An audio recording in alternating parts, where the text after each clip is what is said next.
여러분, 나의 인생이 내 맘대로 될까요? 당연하게도 내 인생이라고 우리가 말을 하지만 내 인생은 내 맘대로 되지 않습니다. 예전에 내가 이런 인생을 살겠다라고 다짐을 했었지만 그런 인생을 사실은 살지 못하는 게 우리의 현실이죠. 예전에 저는 선교사의 꿈을 꾸었습니다. 그래서 교단 선교사 후보생 시험을 제가 받고 합격을 했습니다. 그래서 증서를 딱 받았고 이제는 언제든지 교단 선교 훈련원에 들어가기만 하면 되는 거였거든요. 그런데 정작 선교사가 되지는 못했습니다. 선교사 되는 과정, 많은 선교 단체를 제가 알아봤었고 그래서 선교사가 되려고 했는데 안 됐습니다. 그리고 목사 안수를 받은 후에는 이제 호주에 가 사역을 하려고 했습니다. 그래서 저희가 이제 저희 사모님이랑 아는 그 호주의 목사님으로부터 청빙서를 받았어요. 부목사로 오라는 청빙서를 받았음에도 불구하고 그때 여러 가지 사정으로 또 호주에 가지 못했습니다. 아마 그때 갔으면 지금 호주에 계속 살고 있겠죠. 저는 제가 여기서 목회를 할 줄 몰랐습니다. 원래는 제가 대전에서 사역을 마친 다음에 서울 쪽에 원서를 넣었거든요. 서울 쪽에 부목사 원서를 넣었는데 이제 서울 쪽에서 오라는 이야기를 이제 두 군데 다 오라는 얘기를 제가 들었습니다. 그래서 서울에 이제 가려고 했는데 그때 미리 이제 창원에 넣었던 그 교회가 있었기 때문에 거기에서 이제 되든 안 되든 얘기를 듣고 난 다음에 가려고 했었거든요. 근데 연락이 안 오는 거예요. 창원에 있는 교회가. 뭐 안 된다면 안 된다고 얘기를 해줘야 되는데 연락을 안 주는 겁니다. 그래서 기다리다 보니까 한없이 기다리다 보니까 결국 서울에 있던 그 교회들도 다 이제 가지 못하게 되는 상황이 되었습니다. 그래서 결국 부산으로 이렇게 제가 아는 목사님 교회 부산으로 오게 되었고 부산에 있다가 마산으로 와서 마산에서 지금 이곳 우리 이 지역에 개척을 하게 되었습니다. 생각해 보면 제 마음대로 된 게 하나도 없습니다. 제가 원했던 바는 다 있었는데 그것들은 하나도 안 되었고 지금 제가 와 있는 이곳은 제가 원했던 제가 계획했던 그런 거는 아니었습니다. 하지만 생각해 보면 하나님의 선한 인도하심을 따라서 기도하며 살아왔기 때문에 하나님의 계획 가운데 이 일이 진행된 줄 믿습니다. 오늘 본문 말씀은 사도 바울이 빌립보 감옥에 갇히게 된 그런 이야기입니다. 우리가 잘 아는 그런 이야기죠. 사도 바울은 원래 소아시아 지역, 지금의 터키 지역에서만 복음을 전하려고 했었습니다. 그래서 터키에서 2차 전도여행을 가면서 거기서만 이 복음을 전하려고 했습니다. 그런데 일이 안 풀리는 거예요. 전도가 안 됩니다. 일이 점점 전도가 안 되고 그러다 보니까 점점 무언가에 쫓기듯이 위쪽으로만 계속 올라가는 겁니다. 그러다가 이렇게 소아시아의 끝, 즉 아시아의 끝에 이르게 된 거예요. 그때 이 사도 바울이 꿈을 꾸게 됩니다. 어떤 꿈을 꾸었을까요? 마게도냐 사람들, 즉 유럽 사람들이 꿈속에 나타나서 와서 우리를 도우라라는 그런 꿈을 사도 바울이 꾸게 됩니다. 그래서 사도 바울이 원래 계획은 소아시아 지역에서 복음을 전하는 것이었는데 소아시아 지역을 벗어나서 유럽으로 건너가게 되었다라는 거죠. 그 과정 가운데 사도 바울은 어떤 생각을 했을까요? 왜 이렇게 뜻대로 안 될까? 전도를 해도 왜 자꾸 이게 전도가 길이 막히고 왜 이렇게 안 될까? 아마라는 생각들을 했을 겁니다. 왜 뜻대로 안 되지? 기도한 대로 왜 안 되지? 라고 생각했을 겁니다. 그리고 사도 바울은 결국 하나님의 뜻을 따라서 유럽으로 건너가게 되죠. 유럽의 첫 관문 도시인 빌립보라는 그런 지역에 가게 되었습니다. 자, 거기에 가서 하나님의 뜻을 따라서 그곳에 왔으니까 열심히 사도 바울이 전도를 합니다. 그러면서 이제 뭔가 잘 되겠구나. 하나님께서 이곳으로 보내셨으니까 여기에서 전도하다 보면 뭔가 엄청난 일들이 일어나겠구나라는 그런 기대를 할 수밖에 없는 상황이었죠. 그리고 실제로 많은 결실도 있었습니다. 여러분, 빌립보에서 유명한 사람을 전도를 했죠. 자주장사 루디아라는 사람을 전도를 하게 되었습니다. 자, 그런데 전도를 하는데 한 사람이 계속 따라다니는 거예요. 봤더니 귀신 들린 한 여종이 바울을 쫓아다니는 겁니다. 너무 귀찮은 겁니다. 그래서 바울이 그 귀신 들린 여종에게서 귀신을 내쫓습니다. 그러자 그 귀신 들린 여종의 주인들이 바울을 고소를 합니다. 왜 고소를 했을까요? 말하자면 이 여종이 용한 점쟁이인 거예요. 용한 점쟁이. 용한 점쟁이라 사람들이 많이 와서 점을 보고 돈을 주는 겁니다. 이 주인들이 돈을 많이 벌었거든요. 근데 돈을 벌 수 없게 된 거예요. 귀신에 떠나갔으니 점을 칠 수가 없게 된 겁니다. 그래서 이 주인들이 바울과 실라를 고소를 합니다. 로마 사람인 우리가 따를 수 없는 풍속을 전한다 하면서 이 바울과 실라를 고소를 합니다. 그래서 바울과 실라가 옷이 벗겨지고 매를 맞고 빌립보 감옥에 갇히게 되었다라는 거죠. 여러분, 만약 여러분이 이런 상황에 처했다면 어떨까요? 열심히 복음을 전했습니다. 그런데 돌아온 것은 매맞고 감옥에 갇히는 일이었다라면 어떻겠습니까? 이해가 되십니까? 이해가 안 되죠. 하나님, 왜 우리가 이런 고통을 당해야 됩니까? 왜 매를 맞고 왜 감옥에 갇혀야 됩니까? 저는 단지 전도했을 뿐인데 하나님의 뜻을 따라서 소아시아 지역을 벗어나서 유럽에 와서 전도했을 뿐인데 왜 우리가 이런 고통과 고난을 당해야 됩니까? 그런 생각이 들 수밖에 없는 그런 상황이죠. 이번 다니엘 기도회 때 그 한 자매 이야기가 많은 은혜를 가져왔는데요. 그 자매가 이제 이탈리아 유학을 준비를 하면서 모아놓은 돈이 있었는데 어느 날 하나님께서 그렇게 말씀하시더라는 거예요. 야, 너 CCM 음반을 좀 내라. 복음성가 말하자면 복음성가 음반을 좀 내라라고 말씀하시더라는 거예요. 하나님 돈이 어디 있습니까? 했더니 너 돈 있잖아. 너 꼬불쳐놓은 돈 있잖아. 유학 가려고 그거 해. 그거 가지고 만들어. 그러니까 자매가 하나님 그거는 제가 유학 가려고 하는 돈인데요. 너 굳이 유학 갈 필요 있니? 그래서 그걸 가지고 그 돈을 깨서 음반을 낸 거예요.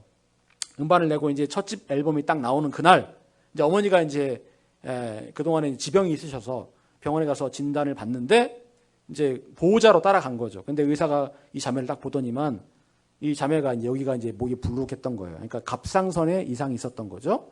그 의사가 하는 말이 이거 상당히 이상하다. 지금 어머니도 어머니지만 당신이 지금 이상하다. 이 목을 보니까 갑상선에 문제가 있는 것 같다. 당장 검사를 해보자. 내가 볼 때는 이거 암이다. 그래가지고 검사를 했다는 거 아닙니까? 근데 암은 아닌데 갑상선에 이상이 혹이 있는 건 분명히 맞는 거예요. 그래서 나중에 결국엔 수술을 하게 되었는데 이 자매가 이런 상황을 겪으면서 굉장히 좀 약간 황당함을 느꼈다라는 거죠. 하나님의 뜻을 따라서 이탈리아 유학도 포기하고 내가 모아놓은 돈을 다 털어서 음반을 냈는데 순종했는데 이런 병에 걸려서 이렇게 수술을 하게 되니까 너무 서럽더라는 거예요. 더군다나 아무에게도 연락을 하지 않고 보호자도 없이 본인 혼자서 이 수술을 한 거예요. 그러니까 더 서럽겠죠. 그래서 너무너무 서러워서 하나님 도대체 저한테 왜 이러십니까? 제가 하나님께 순종한 것밖에 없잖아요. 그런데 왜 저에게 이런 고난을 주십니까? 이렇게 하고 있었는데 그래서 그런 가운데 하나님의 음성을 듣기도 하고 하나님 은혜를 경험하기도 하고 그런데 하나님께서 제가 가만히 생각해 보니까요. 그때 이 자매가 어떤 사귀던 이제 의대 다니던 그 남자친구랑 헤어졌답니다. 헤어졌는데 부모님 반대를 해서 헤어졌대요. 너는 우리 아들이랑 결혼할 상대가 아니야. 너는 조건이 너무 안 좋아. 키도 작지? 너는 부모님이 신실한 크리스찬도 아니지? 너 너무 안 좋아. 너 우리 아들 의대 다니는 이 아들과 결혼할 너는 자격이 안 돼. 이렇게 부모님이 얘기를 했다는 거예요. 그래서 상처를 받고 결국 헤어졌는데 그래서 이제 어쨌거나 그런 상황이었다는 거예요. 그래서 이 자매가 이제 마침 실손보험을 드러났다라는 거예요. 그래서 실손보험을 드러나서 보험 이제 이걸 했으니까 보험금 탔을 거 아닙니까? 탔는데 이제 이 자매가 작곡도 하고 성악도 하는 자매인데 악기가 필요했다라는 거예요. 그래서 네이버의 중고나라에서 악기를 이렇게 구매를 하려고 딱 이렇게 보니까 악기가 마음에 드는 게 올라가지고 그 악기를 구매하려고 연락을 했는데 남자가 받더라는 거예요. 그래서 너무 무거우니까 못 들고 오거든요. 우리 이 악기도 30kg 넘어가지고 제가 옛날에 분당에 사가지고 오는데 진짜 허리 부러진 줄 알았어요. 너무 무거워가지고. 근데 그건 남자가 들고 와줘야 되거든요. 근데 이 판매자가 내가 갖다 주겠다 해가지고 왔는데 그 판매자랑 원래 이제 악기 이제 팔고 사면은 돈만 주고 가면 되잖아요. 근데 한 3시간을 얘기를 했다는 거예요. 너무 잘 맞아가지고. 알고 봤더니 크리스찬이라는 거예요. 그래서 이 형제랑 얘기를 하다가 연락을 주고받고 나중에는 그 형제랑 결혼까지 했다는 거예요. 중고거래를 하다가 결혼까지 한 사건이 바로 이 사건입니다. 나중에 봤더니 이 집이 너무 좋은 거예요. 너무 좋은데 자기 이제 남편이 된 사람이죠. 남편이 된 사람의 아버지가 보니까 여러분 대장금 아시죠? 대장금의 PD 이병훈 PD라는 거예요. 아버지가 신실한 이제 믿음의 가정에서 자란 사람과 결혼을 하게 된 겁니다. 그리고 이 부모님들이 그러더라는 거예요. 가자마자 이제 이 며느리 이름을 부르면서 야 얘야 여기 있는 게 다 네 거야. 시집에 갔는데 그러더라는 거예요. 여기 있는 게 다 네 거야. 이렇게 얘기하더라는 거예요. 너무 사랑을 많이 해줘가지고 전에 남자친구는 그렇게 자기를 남자친구 부모님은 자기를 너무 미워했잖아요. 헤어졌잖아요. 근데 하나님께서 그 수술 받고 이거 보험금 나와서 악기 사면서 그 형제를 만나서 그 집에 결혼을 가게 된 거예요. 시집을 가게 된 거예요. 이런 일이 벌어졌습니다. 그래서 지금 보니까 하나님의 은혜였다. 이렇게 결국 이야기를 하더라고요. 그때 생각에는 아마 그랬을 겁니다. 하나님께서 하나님을 위해서 내가 이랬으니까 이 병을 치유해 주시면 좋지 않았을까? 이 병이 아예 걸리지 않게 하셨으면 얼마나 좋았을까? 라고 생각했지만 그 모든 과정들이 하나님의 선한 인도하심이었다라는 거예요. 여러분, 결국 하나님의 계획들이 분명히 있었다라는 거죠. 여러분, 때로 우리도요, 당장 이해할 수 없는 일들을 맞이하게 됩니다. 당장 이해할 수 없는 일들을 저도 그렇고요, 수도 없이 많이 맞이하게 됩니다. 하나님을 위해 열심히 살았지만, 순종했지만 때로 많은 고난을 경험할 때가 분명히 있습니다. 내가 잘못해서 겪는 고난이라면 이건 죄의 문제잖아요. 죄값을 치르는 거잖아요. 그런데 내가 잘못하지 않았어요. 난 순종밖에 하지 않았습니다. 그런데 고난이 닥치고 어려움이 닥치면 하나님 왜 이러십니까? 저 순종했잖아요. 저 열심히 살았잖아요. 그런데 왜 저에게 이런 고난을 주십니까? 라고 말할 수밖에 없겠지요. 여러분, 아브라함을 생각해 보십시오. 아브라함이 하나님의 뜻을 따라서 본토, 친척, 아비 집을 떠나게 되었습니다. 그래서 가나안 땅에 가게 되었습니다. 여러분, 하나님의 뜻을 따라 순종함으로 가나안 땅에 갔다면 가나안 땅에는 어떤 일이 있어야 될까요? 아주 그냥 화려하게 준비된 아주 그런 인생이 준비되어 있어야 되는 거 아니겠습니까? 순종했으니까요. 자기가 살던 고향보다는 훨씬 좋아야 될 거 아닙니까? 근데 갔더니 다른 사람들이 살고 있다라는 그 땅에 다른 가나안 족속들이 거기에 살고 있다라는 거예요. 그리고요, 여러분, 저는 성지순례를 가보지는 않았지만 사진을 보니까 성지라고 하는 그 이스라엘 땅이 대부분이 다 사막이더라고요. 사막. 젖과 꿀이 흐르는 땅이 아니에요. 그런 땅입니다. 그런 땅에 겨우겨우 목축을 하면서 아브라함이 살고 있었는데 어느 날 보니까 또 기근이 들은 겁니다. 가뭄이 들은 거예요. 하나님께서 예비하심을 따라서 왔다고 생각했는데 그 땅에 가뭄이 들은 겁니다. 그래서 결국 애굽으로 갈 수밖에 없는 상황이 되었다라는 거죠. 약속의 땅이라면 풍족한 땅처럼 보여야 되고 당연히 옛날에 살던 것보다는 좋아야 될 텐데 오히려 결과적으로 보니까 더 안 좋더라는 거예요. 더 안 좋더라는 거예요. 본인의 예상과는 다르게 가나안은 너무나 척박한 곳이었습니다.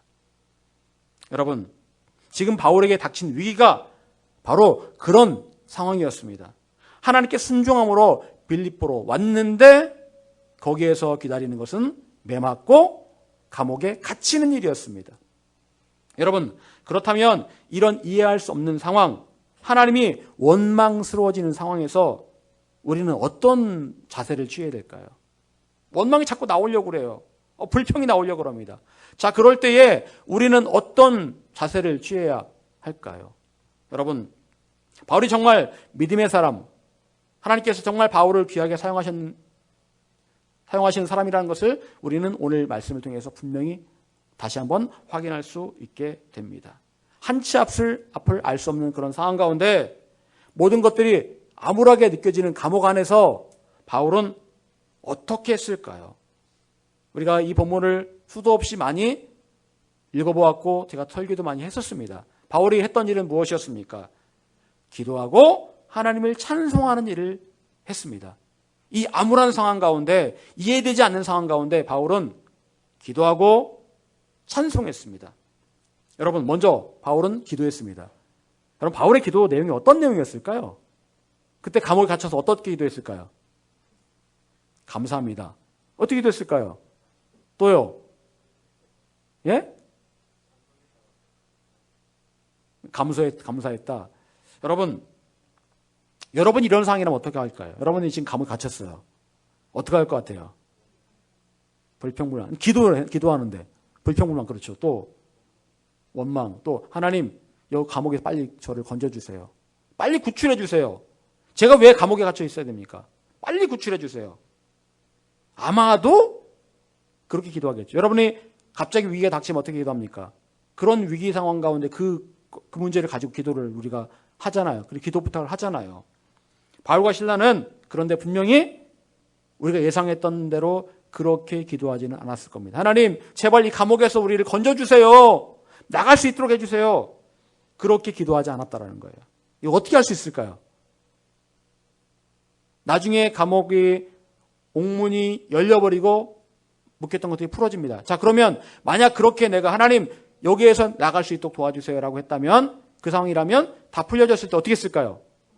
도망갔겠죠. 아, 하나님 기도를 들으셨구나. 역시 하나님은 내 기도를 바로 응답하셔. 자, 하나님께서 열어주셨으니까 도망가자.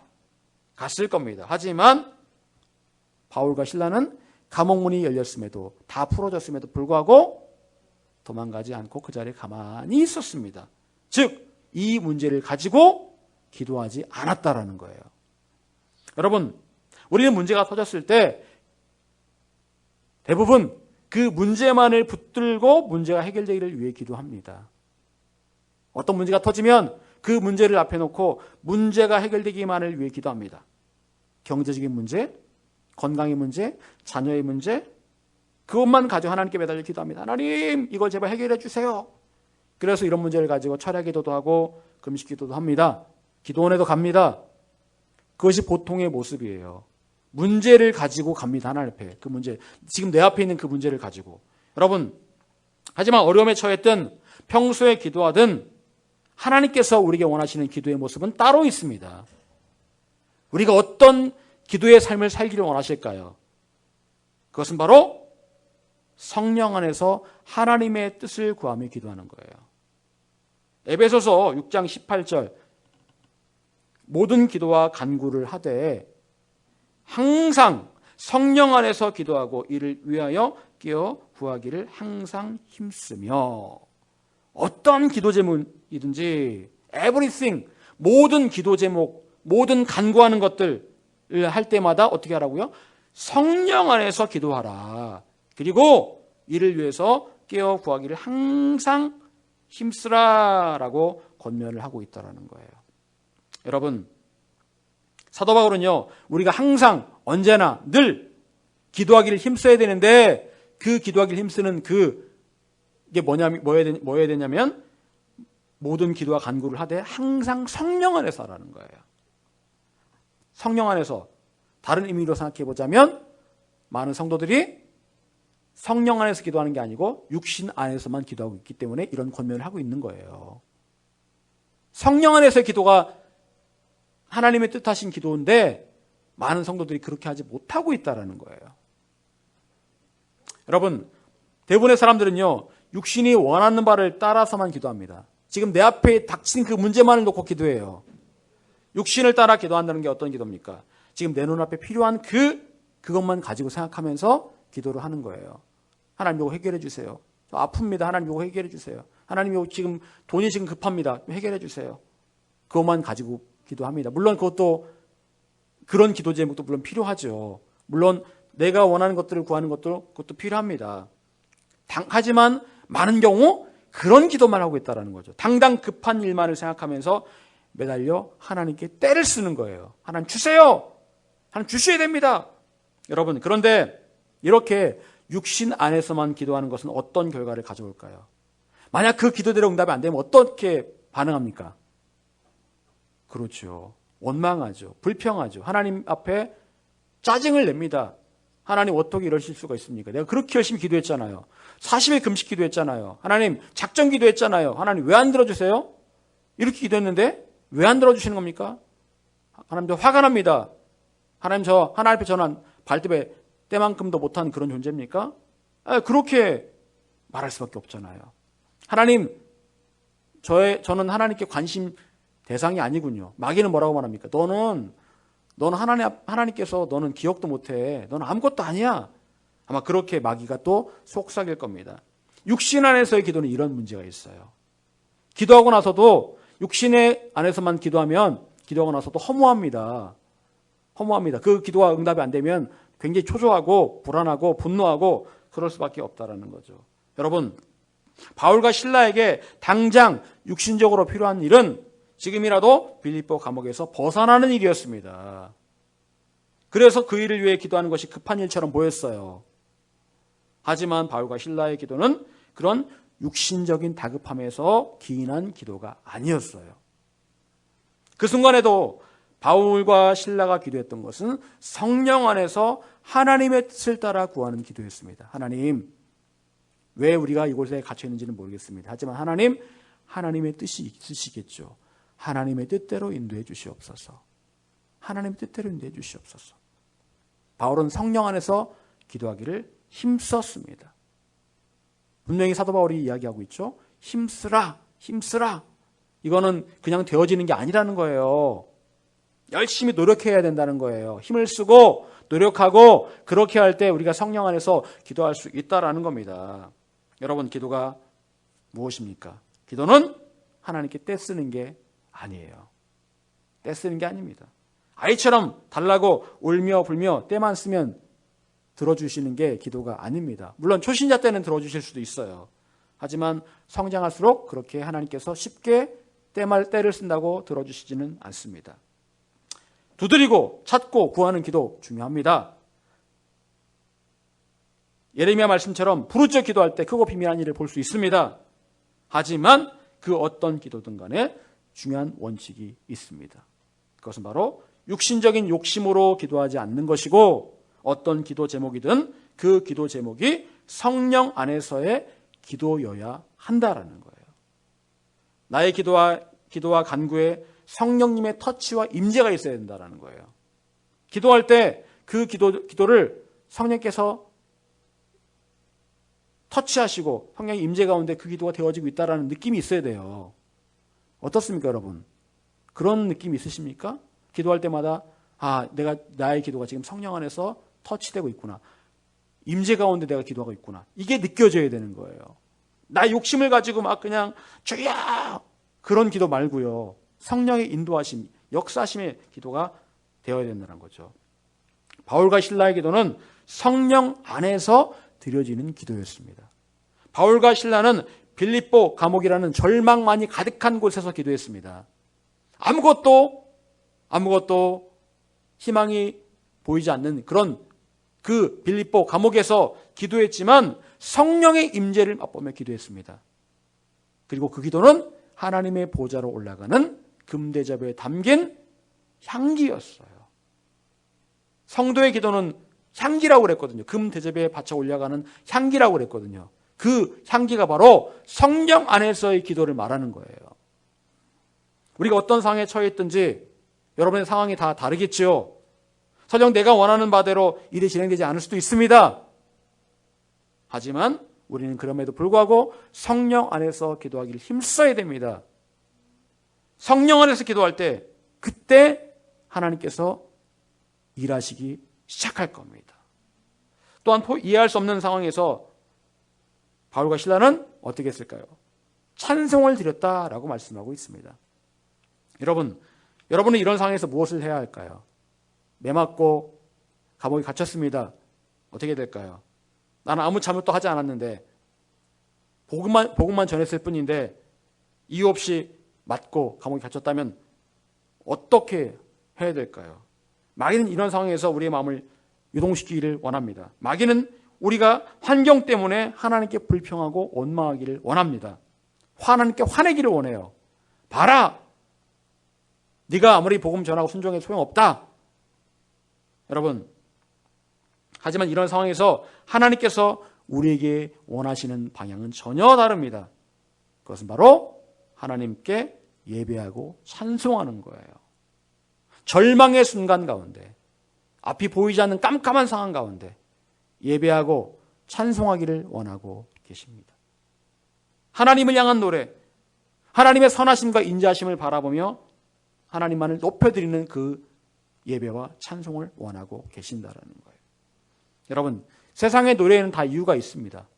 기뻐서 즐거워서 노래 부르고 때로 마음에 비통함이 있어서 한탄을 슬픔을 노래로 표현하기도 합니다. 하지만 하나님께서는 그 어떤 상황에서도 하나님께만 찬양하기를 원하고 계십니다.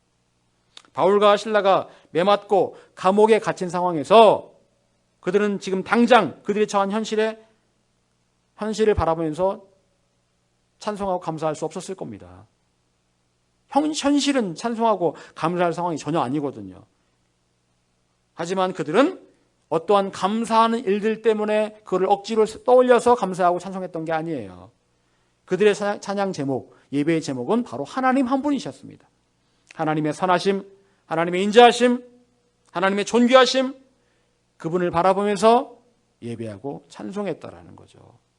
찬송의 제목은요 다른 게 아닙니다. 무엇 때문에 찬송한다, 무엇 때문에 예배한다 아니고 하나님 때문에 예배하고 찬송하는 게 바로 우리의 예배와 찬송의 제목이 되어야 되는 거예요. 여러분, 우리가 하나님께 드리는 찬송가 복음성 가사를 보게 되면 무엇 때문에 찬송한다, 무엇 때문에 감사한다라고 말합니다. 보통 감사 헌금도 무엇 때문에 감사합니다라고 말을 적는 경우가 많죠. 물론 굉장히 좋습니다. 하지만 가장 중요한 것은 어떤 제목과 상관없이 하나님만을 바라보며 그냥 하나님으로 인하여 감사하고 찬송하고 예배드리는 거예요. 여러분, 다윗의 시편 어떤 내용들입니까? 잘 나간다는 내용들입니까? 그런 내용도 물론 있지만 그런 경우는 거의 드물고요. 대부분 다 쫓긴다, 죽을 고비가 있다, 어렵다, 이런 다 그런 내용들이에요. 그런 내용이지만 다윗은 그걸 시로 지었습니다. 그리고 결국에는 그 시의 마지막은 하나님께서 그래도 나와 함께 하시고 하나님께서는 그래도 찬송을 받으실 분이다라는 그런 고백으로 끝을 맺고 있다라는 거죠. 여러분, 그것이 바로 하나님께서 우리에게 받기 원하시는 찬송이고 예배입니다. 일이 뜻대로 안 돼도 힘들어도 어려워도 하나님 때문에 감사하고 찬송하고 예배하는 거예요. 아까 말씀드렸던 그 자매가 지었던 그 복음성가가 광야를 지나며라는, 저도 그때 들으면서 되게 눈물이 많이 나더라고요. 어떻게 이렇게 딱 맞는 어떻게 이렇게 내가 생각했던 걸 똑같이 이렇게 그대로 표현했을까, 신기하다라고 생각을 했는데, 이게 아마 이 자매가 겪었던 일들을 이 가사로 이렇게 한 것 같아요. 광야를 지나며라는 그런 찬양인데, 광야 가운데서도 너무 힘든 가운데서도 어렵고 힘들지만 그래도 그 상황 가운데 결국에는 하나님을 그 자매가 보게 되더라는 거예요. 하나님을 보게 되고 하나님께서 함께 하심을 그가 느낄 수 있어서 그래도 감사합니다 라고 그렇게 예배를 하고 있더라는 거예요. 그리고 이 자매의 이 찬양을 하나님께서 음반으로 내라라고 말씀하셨는데 왜 음반으로 내라고 하신 걸까요? 이걸 들으면서 많은 사람들이 힘을 얻었거든요. 위로를 받았어요. 정말 그래, 맞아. 광야 가운데서도 하나님께서는 함께 하시지.